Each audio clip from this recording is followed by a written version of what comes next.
সাতক্ষীরা কলারোয়া উপজেলায় 21শে ফেব্রুয়ারি আন্তর্জাতিক মাতৃদিবস উপলক্ষে যুব র্যালি, আলোচনা সভা, ফ্রি ব্লাড গ্রুপিং ও মেডিকেল ক্যাম্প অনুষ্ঠিত হয়েছে।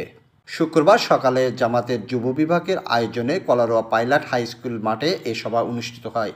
সভায় জামাতের কলারোয়া যুব বিভাগের সভাপতি মোহাম্মদ শামসুল আলম বুলবুলের সভাপতিত্বে প্রধান অতিথি হিসাবে উপস্থিত ছিলেন বাংলাদেশ জামাতের কেন্দ্রীয় নির্বাহী পরিষদের সদস্য ও নির্বাচন কমিটির সদস্য সচিব অধ্যাপক মোহাম্মদ ইজ্জতুল্লাহ। বিশেষ অতিথি হিসাবে উপস্থিত ছিলেন জামাতের কলারোয়া উপজেলা আমির মাওলানা কামরুজ্জামান সহ জামাতের বিভিন্ন অঙ্গ সংগঠনের নেতা নেতৃবৃন্দ।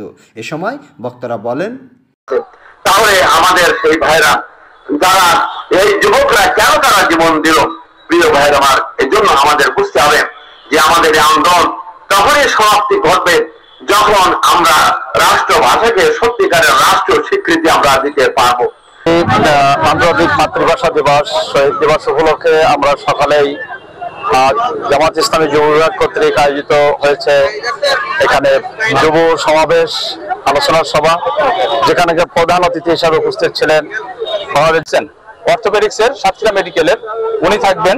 এরপরে ডাক্তার আখতারুজ্জামান ভাই, উনি হার্টের ডাক্তার সাতক্ষীরা মেডিকেলের, উনি আসবেন। তারপর হচ্ছে doctor Asadullah Ghalib, FCPS MD, উনিও হচ্ছে সাতক্ষীরা মেডিকেলের, উনি আসবেন বিকালে। এরপরে ডাক্তার সাইফুল আলম সাতক্ষীরা সদর হাসপাতালের, উনি আসবেন। উনি অলরেডি অন দ্য ওয়ে, আমাদের 5-10 মিনিটের মধ্যে চলে আসবেন ইনশাআল্লাহ।